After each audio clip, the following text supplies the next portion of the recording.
Nossa vida é um saldo negativo. Cada dia que passa diminui.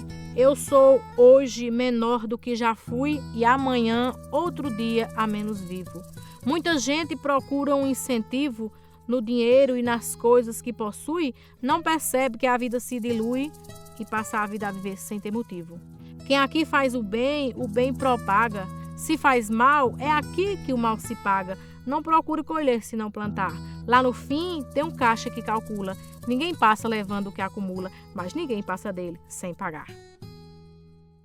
A Mesa de Glosas é um espetáculo de poesia de repente, em que as pessoas poetas glosadoras criam poemas de improviso, feitos mentalmente, sem o apoio de nenhum tipo de suporte, usando um conjunto de regras rígidas que definem a estrutura, o ritmo, a métrica e o esquema de rimas do poema, a partir dos motes revelados apenas no momento da glosa pela pessoa coordenadora ou mediadora da mesa. Nesse caso, a estrutura da estrofe é a 10ª glosa, com 10 versos, cada verso com 7 sílabas poéticas e com esquema de rimas A, B, B, A, A, C, C, D, D, C. Pegou a visão? E o mote são as 2 linhas metrificadas que encerram a 10ª, determinando o tema.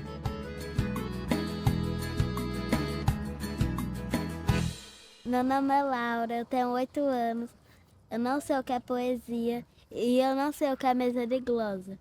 Meu nome é Gabriela, conheço a poesia, mas não conheço a mesa de glosa. Me chamo Caroline, tenho 29 anos e para mim poesia é a forma de expressar os sentimentos. E mesa de glosa não já ouvi falar muito, mas não conheço. Meu nome é Luzinete Amorim de Almeida, eu sou professora, sou professora e moro aqui há mais de 50 anos, eu tenho 79 anos. E sou deslumbrada por poesia. Inclusive, eu tenho esse livro aqui, ó, da minha professora primária, Luzinete. Continuo na luta contra as injustiças. Isso foi em 94. Ela foi uma pessoa que sofreu muito na ditadura, ela apanhou muito, passou muitos anos na detenção. Foi uma vida aí, eu gosto muito e gosto de ler, porque eu aprendi o que era poesia com ela. O valor da rima, o valor da glosa, o valor... E mesa de glosa é uma coisa deslumbrante. Um grupo de pessoas que tem facilidade de rimar, de falar. E se é dado um tema e cada um vai falar daquele tema. Como é que a pessoa tem uma capacidade de, naquele momento, distribuir assim... Tudo que é bonito, em rima, em prosa, assim, alegrar. Todo mundo gosta, admira, bate palma, porque é um conhecimento, um desenvolvimento, assim, de termos, de produtos, da vida do sertão. Eu toda a vida assisti cantoria, que a gente chamava, em glosa, né, ela chamava cantoria. Eu era mocinha, gostava de ir lá, em Itabira tinha muito, de ver, sentar para ouvir a cantoria, mas mulher só à distância, né, ali. E hoje, Ave Maria, hoje é que é bonito. A senhora disse que fez pouco, mas o muito que fez foi ensinar a gente a perder o medo. Nas entranhas do sertão, a gente vê numa estaca a caveira de uma vaca e a seca rachando o chão. Também vê que o coração do povo tem persistência e liberam sua essência quando a gota d'água pinga. Quem olha pra caatinga sabe o que é ver resistência. Quando surge o nevoeiro, o sertanejo agradece, pois Deus atendeu a prece que ele fez no terreiro. Entre dezembro e janeiro começa a preparação e a água que cai no chão nos traz a paz, leva um medo. A chuva chegou mais cedo, esperançando o sertão. Quando eu iniciei nas mesas de glosas, eu tinha 16 anos e foi justamente no ano que eu comecei a entrar da poesia. Eu não sei se eu estava preparada ou não. Aí eu resolvi ir lá. De cara, assim, eu não gostei da experiência por conta de vários fatores. A questão da técnica, que eu não tenho muito conhecimento, questão de rima, de estrutura, e também por conta de outras coisas que depois, né, aconteceu, comentários a respeito da minha estreia e tal. Então eu fiquei um pouquinho afastada. Eu recebi o convite para participar de outra mesa. Era uma mesa que tinha, acredito que 4, 5 homens e eu, de mulher. E eu também não gostei da experiência. Eu disse, eu vou parar. Quando foi no final do ano, teve uma mesa em Afogados de Engazeira e era uma mesa feminina. Foi uma experiência totalmente diferente, justamente por causa dessa questão que a Linda falou, a questão da energia que a gente passa, a força que a gente passa uma para a outra.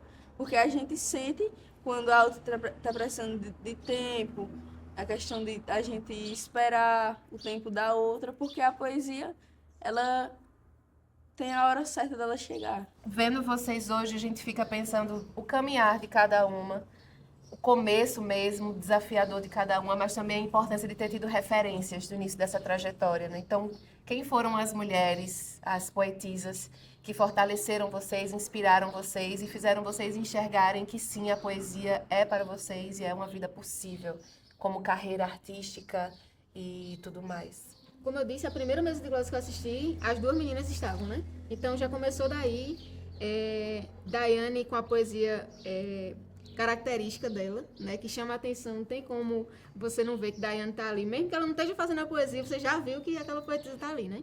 E Francisca, nesse sentido, é uma referência para mim desde sempre. Desde a primeira poesia que ela disse para mim, naquela mesa de glosas, para todos nós, né? Já virou referência e admiro demais, desde sempre. Todas as meninas que estão aqui nessa mesa são referências para mim por toda essa história, por tudo que foi compartilhado aqui hoje. Severina Branca, né, de São José do Egito, é uma referência muito grande. Isabelle Moreira, Andréa Miron, as meninas, todas as poetisas ali que fazem parte da APTA, né, Dona Dulce Lima, que é uma trovadora de mão cheia, né, vive ganhando congressos e concursos pelo Brasil inteiro e mostra pra gente onde a gente pode chegar, né? Francisca, por exemplo, ganhou um concurso recentemente, né? Foi pro pódio desse concurso e nos leva, nos impulsiona aí pra frente, né? E aqui em Afogados não é poetisa, mas escritora, e foi uma das primeiras mulheres que eu vi escrevendo e a primeira que eu conheci que escrevia, que foi Dona Tereza Amaral, né, que é jornalista e lançou um livro na época, eu estava na minha época de escola, e ela passou na minha turma vendendo, e para mim aquilo ali já foi libertador de início, porque eu só conhecia antes Clarice Lispector, esse pessoal que a gente não teve contato pessoalmente, então já foi libertador, né, ver uma mulher escrevendo, vendendo o livro, ocupando esse espaço, né, então para mim essas são minhas referências. Eu sempre acompanhei a Lenilda através do rádio. Antes eu era fã dela e depois que eu conheci ela assim, eu me tornei fã tanto da poesia dela, como eu já era, e fã do ser humano que ela é também. Daiane também foi uma das poetisas que eu já conhecia, né? Através de rede social, YouTube, e também se tornou uma referência para mim. E o ser humano que ela é também, para mim, se torna uma inspiração pela força que ela tem, elas têm. E todas as meninas aqui, Francisca, Tainara, Luna, todas são referências para mim. Isabelle Moreira, eu acho que a poesia dela é incomparável, assim, também eu me inspiro muito nela, é uma grande referência. Severina Branca, Andréa Miron, pessoal aqui da região de Itabira, São José, aqui de Afogados, essas mulheres que eu acho que só o fato de estarem ali no mundo da poesia, lutando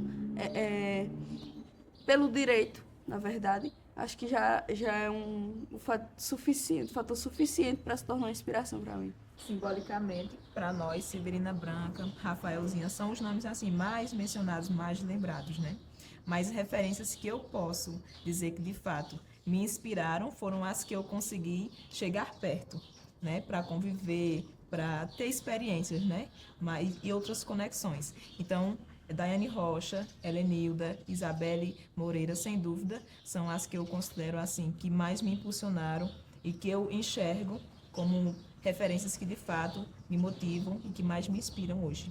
Até 2009, né, as únicas referências de uma voz feminina na poesia era Mocinha de Passira e Neuma da Silva, por ouvir trechinhos de cantoria na Rádio Pajeú. Veja, 2 mulheres. E a gente sabe que não só tem elas, as 2, né? Veja a invisibilidade da voz da mulher, o silenciamento, que por eu não ter acesso a outros meios de internet, o único acesso à comunicação era através da rádio, né, AM, que morava no sítio, não tinha internet, não tinha energia, era o rádio de pilha. Então, até 2009, eram as únicas vozes femininas de referência. E eu comecei depois a construir minhas referências, assim como Francisca, né, com o contato. E eu tenho assim um orgulho muito grande de dizer que minhas referências são minhas amigas, né? Belinha, Andréia, né? As poetisas da APTA, né? Que não dá para citar o nome de todas, mas todas. Eu comecei a construir minhas referências assistindo um recital que antecede sempre a mesa de glosas em Itabira, né? Vendo as meninas recitando. E aí, a primeira vez que eu participei assim no recital lá em Itabira, entre as mulheres, né, era uma fila enorme assim, com mais de 15 mulheres. Então foram minhas referências que eu pude estar perto, né, construindo com elas. E essa turma aqui, né, essas meninas que a gente se anima, se alegra muito em ver que pode contribuir de alguma forma para a construção das referências delas, né? Isso é muito bacana. A gente é a nossa própria referência. Mulheres de Repente, ele meio que chegou assim para coroar esse movimento da participação da mulher na mesa de glosas, né? É onde a gente tem assim a oportunidade de juntar todas as nossas forças em um projeto só, né? Aqui ninguém está pensando em Helenilda, em Milene, em Daiane, Francisca. A gente não é uma pessoa, a gente é um grupo, né? E aí isso fortalece bastante tanto as pessoas que estão de fora e nos assistem, né, elas percebem a organização, né, essa proposta diferenciada de levar a mesa de glosas para outros estados, a circulação nacional, né, que a gente tem realizado em alguns estados. Então, assim, é uma espécie de coroamento mesmo desse movimento, né, deu muito certo, né, e eu acho que, assim, nos deu oportunidades muito especiais, né? Eu, por exemplo, né, só consegui viajar de avião, sair assim, por conta da poesia, né? Então, assim, a gente fica até emocionada de falar que a poesia literalmente nos dando asas, né? Minhas 2 maiores, assim, referências que eu tenho como mulheres. Anita Catota e Severina Branca. Anita Catota, assim, principalmente porque ela era repentista, né? Mas justamente por ser mulher, ela foi impedida de sair. Ela ainda saiu para algumas cidades na época para fazer alguns festivais, mas ela foi impedida de sair, justamente, né, porque era um cenário, né, muito masculino, muito machista. E para uma mulher, né, sair, ter a decisão de realmente dizer assim, pode arrochar o nó no lombo, você realmente tem que saber que vai abrir mão de muita coisa, vai passar por muita coisa e você não tem certeza do que virá depois. Né? Porque quando você toma aquilo como profissão, que era o caso dela, né, se torna mais difícil quando você não sabe se vai ter outro apoio futuramente. Então, esse medo também de o que virá depois disso, né, acho que ajudou, infelizmente, assim, a Anita tomar também a decisão de parar. E eu lembro que quando eu fui visitá-la, ela olhava e instigava para mim, tipo, dizendo assim, minha filha, faça o que eu não fiz.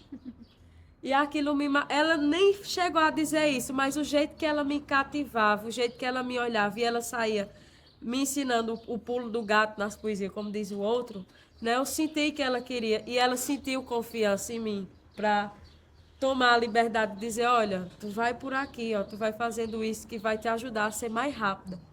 E fui pegando, né? Fui sentindo, eu sentia muito assim, o que ela dizia para mim na poesia, e fui absorvendo. Então, Anita é uma referência única, assim, para mim, ímpar.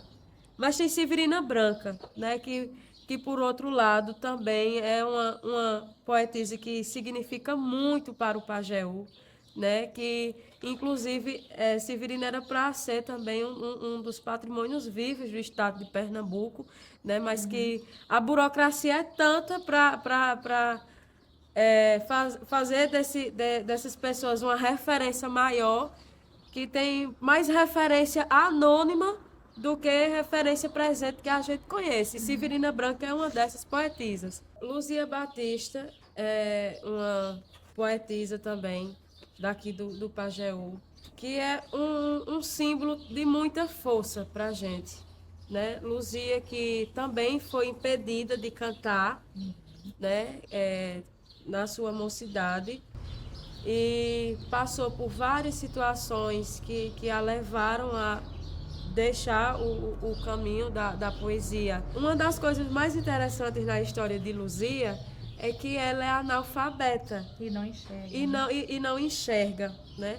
Muito bem, eu não sei se já vem do nascimento, esse problema na visão dela. Mas Luzia tem um livro publicado, né? E foi através do poeta Vinícius Gregório, de São José, e de Isabelle, né, que fizeram, né, chegaram a Luzia e toda a história e todas as poesias. E como foi que conseguiu ter esse livro? A mãe de Luzia era quem escrevia as poesias dela. É uma referência brasileira no repente, na cantoria de viola. Com certeza ela seria uma das que iriam se destacar muito, porque ela é muito rápida, muito veloz na poesia, e além de ter uma essência de poesia muito forte. Eu comecei a cantar com a idade de meus 14 anos, 15 anos, 16 anos. Eu já fazia cantoria que chama pé de parede. Eu não sei se hoje vocês sabem o que é, mas antigamente era isso.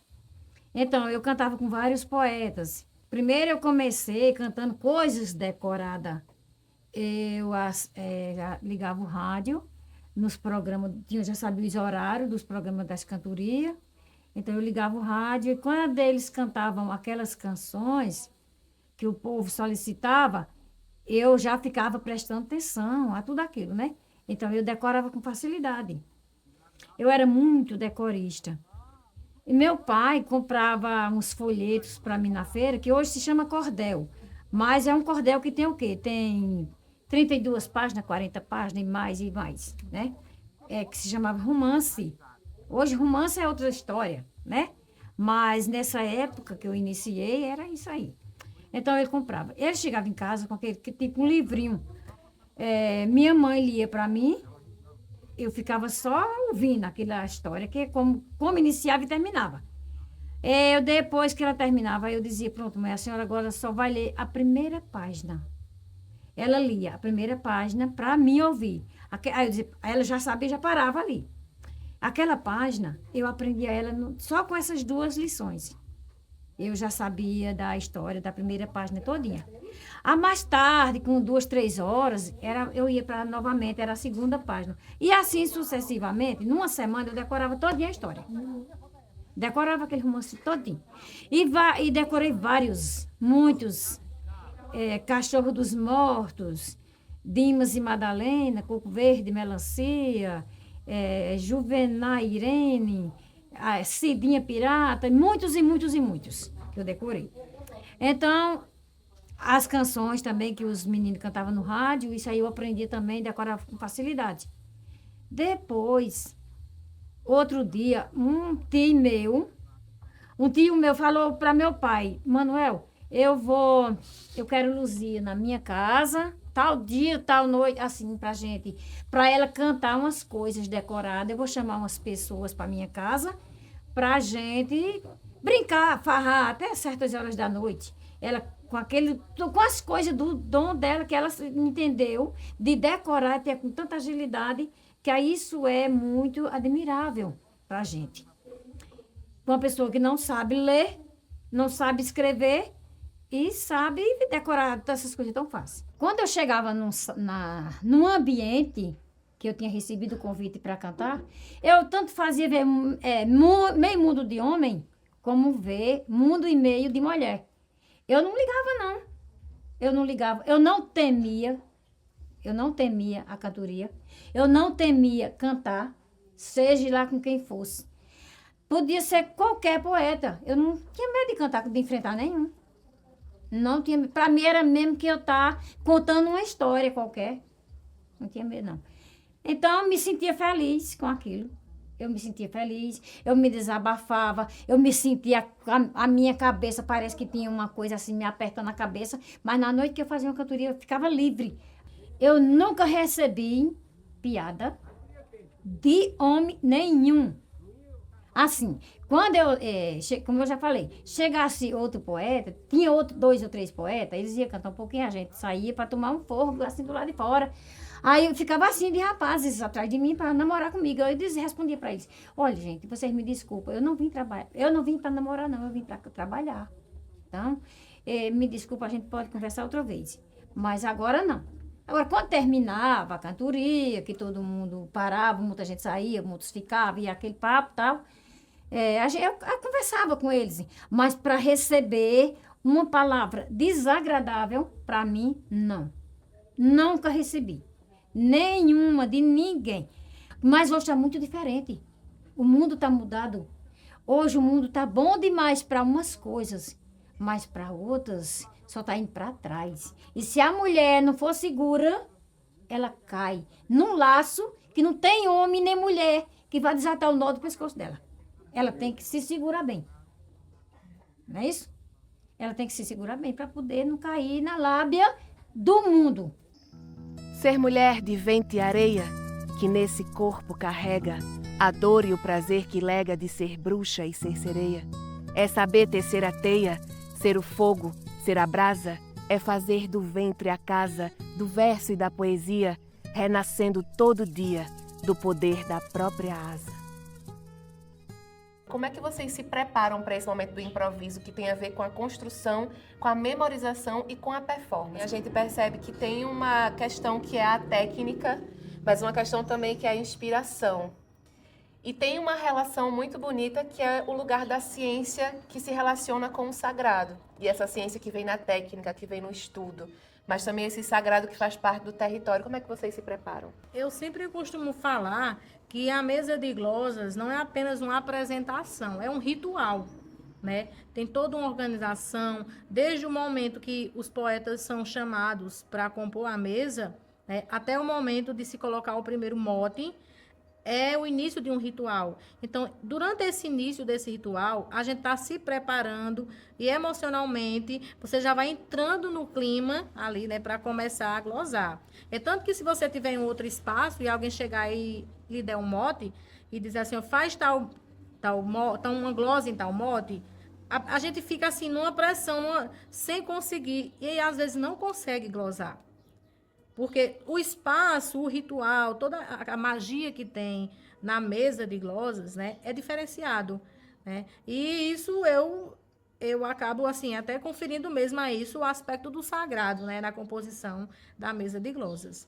Tem a técnica da estrutura da estrofe, né, os 10 versos completando com mote, né, a forma de rimar e tudo, mas toda essa composição cênica é fundamental em uma mesa de glosas. Tudo isso vem de uma origem muito remota, né? É a ciência, a técnica que a gente utiliza, mas quando a gente entende de onde vem isso, porque isso aí vem lá dos mouros, né?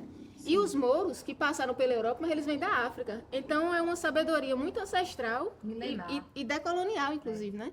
Então é um território que a gente entra com muito respeito e precisa ser assim. É tanto que eu acho que vem daí, viu, Lenira? Essa coisa da gente não conseguir muitas vezes glosar em um território que não seja a mesa de glosa, ou que não esteja, pelo menos, protegido por essa coisa do sagrado, que respeite esse sagrado que está contido nessa técnica. É uma mística muito importante, sabe? Essa composição mística para que a coisa engate, né? E aí, durante essa iniciação mística, toda essa composição, a gente se conecta, né? A gente... os componentes da mesa se conectam entre si e, assim, é uma energia que a gente compartilha, sabe, nesse momento da mesa. Eu acho que é o fundamental, assim, que é o diferencial na mesa de glosas. E na mesa de glosas feminina, isso aparece de uma forma totalmente diferente, sabe? A gente tem mais sintonia, a gente se completa, a gente não se disputa, a gente não disputa, a gente se completa. Mesmo se a outra dizer que está precisando de tempo, a gente sente, e aí a gente dá aquele tempo a ela, a gente vai sentindo e vai equilibrando na mesa. É bem bacana. E existe alguma forma de vocês se prepararem antes de estudarem, de alguma forma de revisitarem o vocabulário de rimas, essa coisa mais técnica mesmo do funcionamento, ou uma preparação mesmo que espiritual, emocional? Como é que vocês se preparam assim para sentar nessa mesa e receber o que vem com relação ao sagrado, para vocês serem esse fio condutor dessa mensagem no improviso? Quando é dia de mesa de glosas, eu costumo ficar o máximo que eu posso, assim, sem ter muito contato com outras coisas. E é incrível como, quando eu não sinto essa energia, né, eu passo como se estivesse o dia todo com taco cardíaco, é um negócio fora do normal. Quando eu não sinto essa energia, eu não me saio bem na mesa de glosas. Porque é realmente como se ela não permitisse, opa, você não está preparada para receber, então você vai ficar bloqueado do jeito que você está e não vai sentir a essência da mesa nem da poesia. E é muito ruim quando você tem que trabalhar ali só na parte técnica. Por quê? Você se sentou para estar na mesa de glosa, dê seus pulos, dê seu jeito. A poesia, que no caso não vai ter a essência de poesia, mas a glosa, a construção vai ter que sair de qualquer jeito. Há necessidade, né, dessa exigência de seguir o regramento da estética, mas a poesia, ela nos permite ter a liberdade, né, de colocarmos nossos sentimentos, nossos pensamentos da forma que desejarmos. E muitas vezes acontece também em cair em alguns motes e que cada um dos glosadores ou das glosadoras percorrem por caminhos diferentes, né? Por isso que está aí esse sentido dessa liberdade, mesmo com esse regramento, né, que a gente deva seguir. Não me agrada o barulho da cidade, a fumaça dos carros, a buzina, que eu sou fã de uma tarde matutina com perfume do mato em quantidade. O café tem o cheiro da bondade, da pureza das coisas do sertão. E é por isso que Deus estende a mão nesse taco de terra tão bonito. Vou e volto no mundo e admito, não tem nada melhor do que meu chão. Mas tem uma coisa que eu achei muito interessante, que é as duas primeiras mulheres que participaram da mesa de glosa foi a Helenilda e Daiane. Onde foi essa primeira mesa de glosas e como vocês se acolheram e se fortaleceram para desafiar e serem as primeiras desse momento, e também como vocês prepararam e acolheram as outras que também queriam? A gente começou a nossa história nas mesas de glosas em 2013, né? Eu fico emocionada escutando. Eu tô gostando muito. Quando a gente estreou, na verdade, fomos 4, né? Só que aí, Helenilda, eu, Mariana e Ana Clara.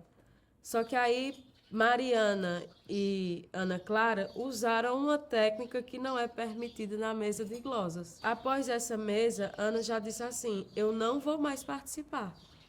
A mesa de glosas não é para mim.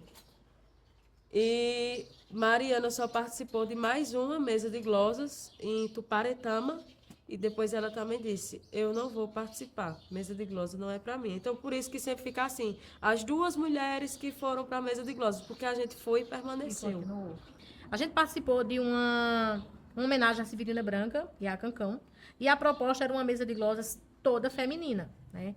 E aí, durante todo o processo de organização do evento, a preparação, as meninas foram desistindo, e ficaram, acho que apenas 4 mulheres. E aí a gente resolveu fazer uma mesa mista com outros poetas homens que também estavam estreando naquele dia com a gente. E aí, assim, foi uma experiência indescritível, né? Minha mão tremia tanto que eu não conseguia beber água porque eu tinha medo de derramar água, de tanto que eu tremia, né? Agora, assim, insegurança, medo do julgamento, mas por trás de tudo isso tinha uma força muito maior que movia a gente, né? Porque a gente sabia que a gente tinha capacidade e a gente tinha competência de estar ali naquele espaço, ocupando aquele espaço. Eu não gosto nem de dizer conquistando, porque quando você diz conquista é como se você não tivesse direito e conquistou depois, né? Mas ocupando o espaço por direito nosso, né? Nosso de direito. E aí, a nossa preparação foi bem interessante, né? Porque a gente nunca tinha glosado na vida. A gente nunca tinha feito um verso de improviso, né? Em 2013, eu comecei a participar da mesa de glosa junto com a Helenilda. E a gente fez o quê? Eu estudava na época em Afogados, fazendo a faculdade de História. Eu disse, Helenilda, a gente topou, então a gente vai ter que treinar, porque é muito rápido, né? Aí a Ivoneide ia com a gente, a Ivoneide dava os motes, a gente botava o celular para gravar, ainda tem várias gravações desses nossos encontros. E botava lá o telefone com os motos, a gente comprava uma porção de macaxeira. Coca-Cola. Coca-Cola era toma e verse e toma macaxeira no meio do mundo. E aí a gente foi treinando. E a gente só fazia sem o papel. A gente dali começou os treinos já no quente, digamos, fazer igual na mesa de glosa. Porque aí, se a gente for inventando de fazer mais rápido, mais no papel, a gente vai se acostumar a ter o papel por perto. E a gente, eu não sei quantas aulas eu gazeei para poder estar treinando. Não me arrependi nenhuma. Meu diploma está lá, bonito, eu consegui terminar a minha faculdade. Aí, meu diploma foi na mesa de glosas. E quando a gente foi para a mesa de glosa, a estreia da gente foi tão pipocada que quem estava lá dizia, não, elas estão fazendo de balaio, porque não tem condição não. Era. E a poesia de balaio é aquela poesia que você, por exemplo, vai para uma mesa de glosa, mas você já tem feito a poesia, mesmo sem saber do modo, mas você faz uma poesia que vai casar com determinadas rimas. E aí a gente tava tão veloz, e assim, não era verso, não era só velocidade, a gente tava com poesia, com essência, sabe? Era dentro da técnica, mas tem todo sentido e muito conteúdo. E muita gente duvidou, né? Outros convites que a gente recebeu de mesa de glosas não era porque a gente era mulher e estava participando, não. Era para ver se a gente realmente estava fazendo de improviso. E foram várias experiências assim, várias. Mesa de glosa da gente viajar quilômetros para chegar lá na hora do evento e o poeta perguntar assim, poetisa, vocês querem ver o mote antes da mesa? E a gente dizia assim, meu filho, a gente não precisa de balaio, não. Mas a gente tem que estar o tempo inteiro. Aqui é de improviso, feito vocês. É uma autoafirmação constante. E sem falar nas vezes que quando a gente estava, né, indo para... Os que estrearam com a gente foram muito receptivos também, já porque era a primeira vez também deles. Mas os que já estavam, né, mais veteranos nas mesas de glosas, quando a gente ia participar pela primeira vez, que a gente se levantava para dizer o verso, olhava assim, arrebitando a sobrancelha, sabe? Uma coisa desconfiada, porque alguns achavam, a maioria, na verdade, achavam que a gente não ia estar no mesmo patamar. E aí a mesa de glosa vai dar uma caída, que não sei o quê, e ficou aquele ribuliço todinho. E a gente só na maciota, nas mesas de glosa. Agora, sabia a gente o que a gente estava carregando, né? A pressão, o medo de falhar. Eu entrei na mesa de glosa justamente para curar muita coisa machucada que eu tenho. E eu tenho uma competitividade muito grande, assim, eu não aguento ver um macho fazendo uma coisa que eu quero tá fazendo ali também. E tá numa mesa de glosa que só tinha homem, eu digo, não, eu ficava assim, inheta. Eu digo, eu tenho que estar lá. E aí eu fui, né, minha família, que não é de uma família tradicional de cantadores, de poetas, não me apoiou. Né? Então, assim, muitas vezes eu saía já dolorida de casa por estar escutando os não dentro de casa, né? Até hoje, poucas pessoas conhecem, assim, meus pais conhecem falar no brejinho lá em casa, mas nunca viram ele junto comigo em nenhum evento. E olha que de mesa de glosa vai fazer 10 anos já. Eles nunca me viram em nenhuma apresentação. Nem todo caminho, quando é difícil, o resultado é bom. Né? Às vezes ele é ruim para lhe tirar de uma situação que pode ser pior mais na frente. Mas eu sabia que na mesa de glosa, na poesia, esse caminho jamais iria ser ruim para mim. Né? Quem é ruim vai saindo ali sem eu precisar fazer esforço algum. Que foi o que sempre aconteceu, né, comigo, com Helenilda. Eu passei por uma experiência mais pesada, que um poeta se levantou para vir tirar satisfação comigo na mesa de glosas. Isso durante um mote, né? de desafio, que acontece muito. Tanto na cantoria acontece os baião de desafio, que um poeta vai estar dizendo alguma coisa com o outro. E na mesa de glosas também sempre teve. Essa modalidade só de mote só não tem na mesa de glosa feminina.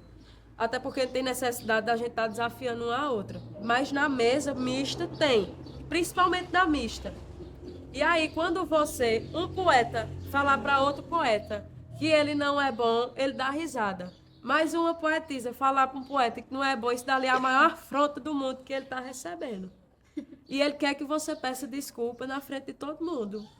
Eu digo, não, é poesia, você vai ter que aceitar. Né? Você não riu do outro, você não foi tirar satisfação com quem estava dizendo que você não prestava. E são situações muito grosseiras, desnecessárias, né? Mas que faz com que também, ao mesmo ponto que é desgastante para a gente, que para quem sabe entender que está errado e né, tenta se comportar melhor, ainda vai.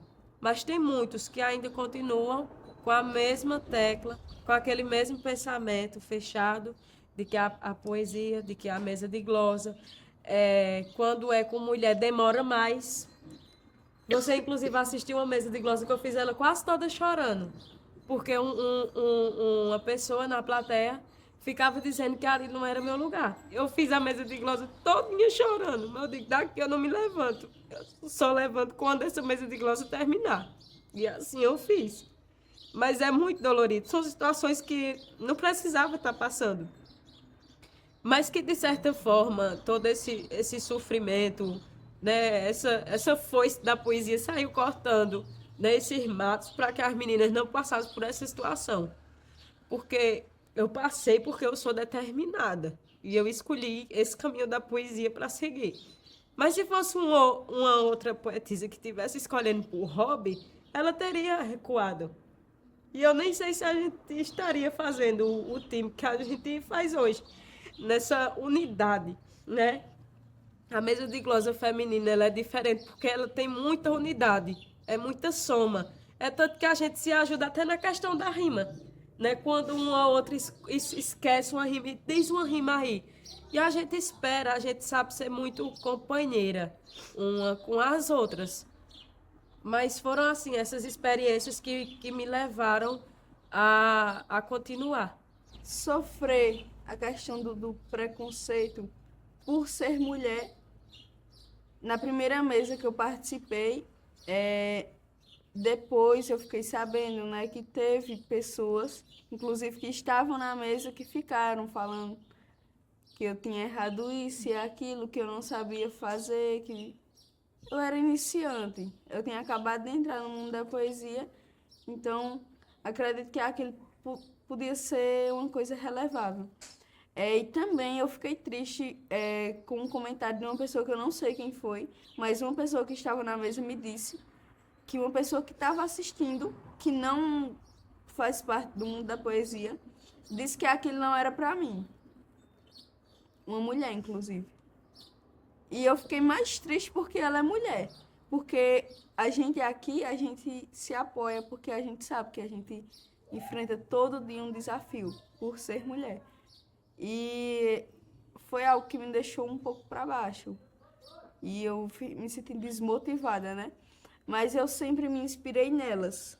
Helenilda, ela tem um programa na rádio e quando eu comecei a escrever, eu mandava meus versos para ela, tudo desmetrificado, não tem estrutura de nada e nem sentido. Mas eu mandava e ela lia.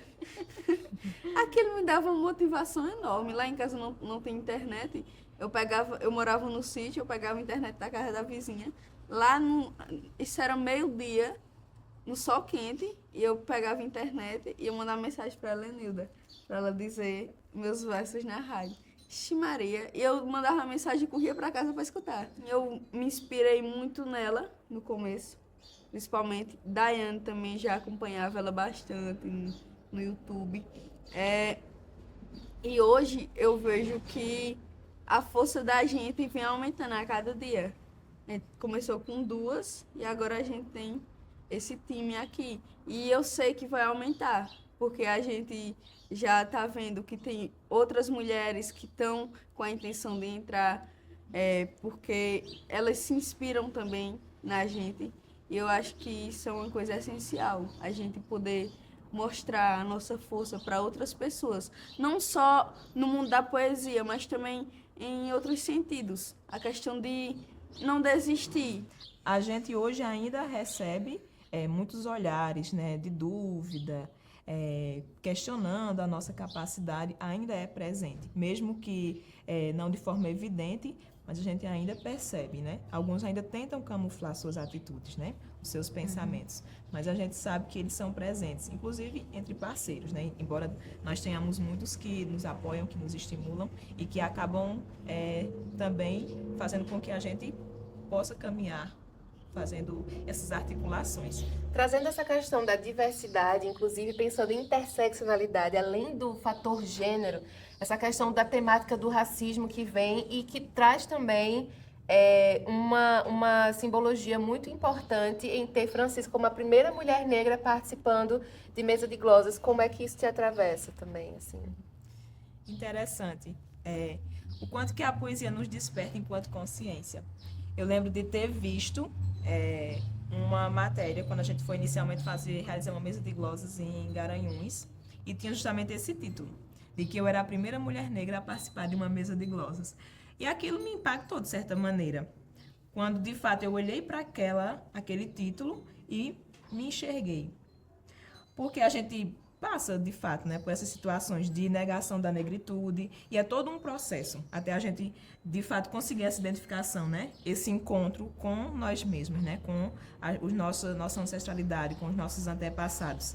Então, a poesia me trouxe também essa possibilidade de me olhar, não só como mulher, mas como mulher negra. Eu sou sertaneja da pele tostada, na forte quentura do sol do verão, que risca a poeira da capa do chão, fazendo rabiscos diversos na estrada. Eu sou a semente da rima plantada, pedindo que a chuva não tarde chegar. Sou tão nordestina que canto o lugar, que me deu a vida por força suprema. Sou filha do mato, nasci de um poema, nos 10 galopes da beira do mar. Também nasci forte com tudo pra ser, mulher sertaneja, brejeira e matuta, que vê pelo cheiro da casca da fruta se presta ou demora pra gente colher. O chão sertanejo que me viu crescer, tratou logo cedo de me preparar. Por isso que trago no meu versejar o mesmo sotaque do povo da brenha e até o estalo do fogo de lenha nos 10 galopes da beira do mar. Para vocês, assim, vocês percebem que a inserção de vocês na mesa de glosa transformou o ambiente, transformou a estrutura da mesa de glosas, o funcionamento? O que a inserção de vocês, a ocupação desse espaço modificou na modalidade? Nós hoje temos mulheres, né, poetisas, que escrevem os motes para as mesas.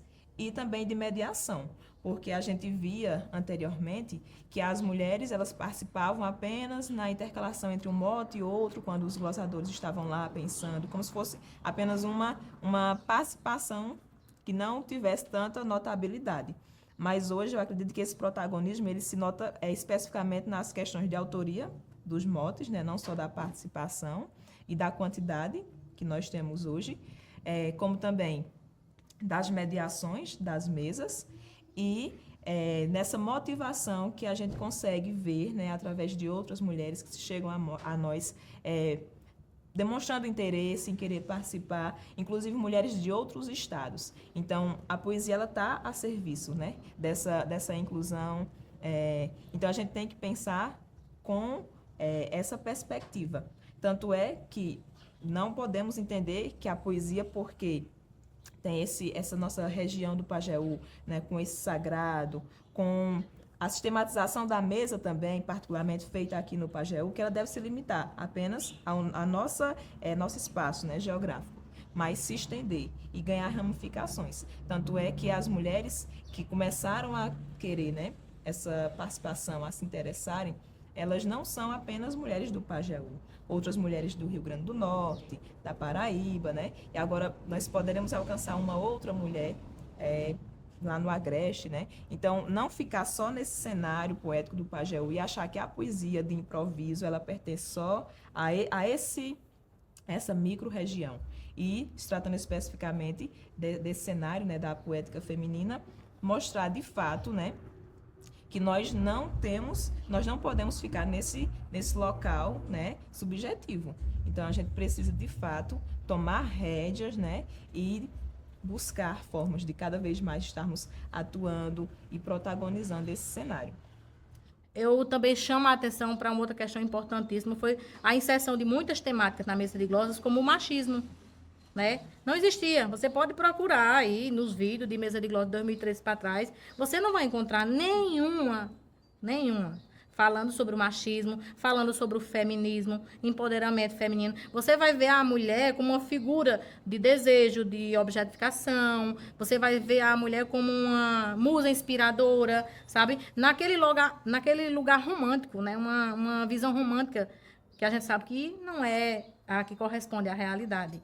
Então, assim, eu acho isso fundamental, muito importante, essa mudança, porque essas temáticas que a gente trouxe para a Mesa de Glosas, né, como racismo, foi depois da participação da mulher. Eu lembro que a primeira mesa que eu fui foi em São José do Egito.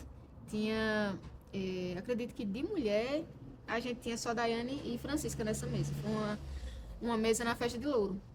E nessa mesa, tinha 2 rapazes que tinham opiniões antagônicas sobre o mote. Era um mote sobre vaquejada.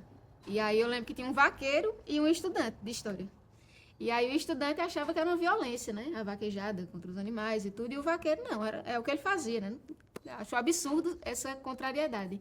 E aí, esse mote em específico me marcou muito, eu lembro até hoje, porque ficou uma animosidade na mesa, né? Que é uma coisa que eu jamais vivenciei em nenhuma mesa feminina, ou sequer em uma mesa mista, né? Partindo por parte das mulheres, essa animosidade. Então, é um significado que não é de competição ou de disputa de ideias, mas sim de ocupação de um espaço de forma legítima por todos e todas, né? Eu acho que essa participação, que retrata um pouco a participação da mulher na sociedade, né? Tem sempre esse viés, né? De conciliação, de cooperação, e eu acho que na Mesa de Glosas a gente traz também esse significado novo. Na poesia, na lousa e até na enxada, contrária à morte e pequenez faz guerra. Se a chuva emperra, seu punho descerra, faz brotar vida no deserto, e cada alma é tão com o todo comungada, tão de todo irmanada à sua terra, que certo parece é dizer que encerra em si mesma o mistério dessa estrada.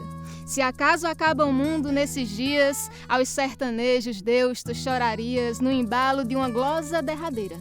E é teu poder de imagem tão fecundo que ao fim dela ias ver de novo o mundo girando qual peão de goiabeira. 6 poetas improvisadoras e são as únicas que participam da Mesa de Glosas. Hoje a gente reconhece essas mulheres como referência, conhece essas mulheres e pode abraçar elas, suas histórias e honrar a trajetória de cada uma. E é assim que surge o projeto Mulheres de Repente, onde a gente se encontra aqui no Pajeú e se irmana.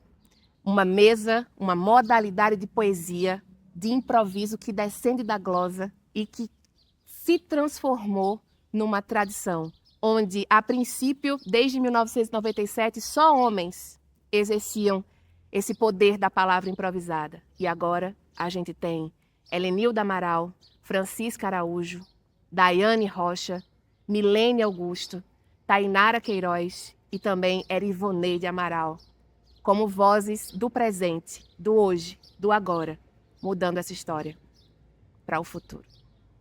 Admiro uma Jurema quando a sua flor se cria, o seu colorido branco vem transmitir calmaria. Parece mais uma noiva na passarela do dia. Neste dia, em transbordos de amor, aguardava um sinal do amor divino, que chegou no meu ventre, o meu menino, em resposta às promessas do Senhor. Confirmando o prenúncio de uma flor, recebi em meu colo o meu presente. Muitos anos de espera e fé latente, eu jamais vi cessar minha esperança. Ao transpor do meu ventre uma criança, fez-se o verso que Deus glosou pra gente.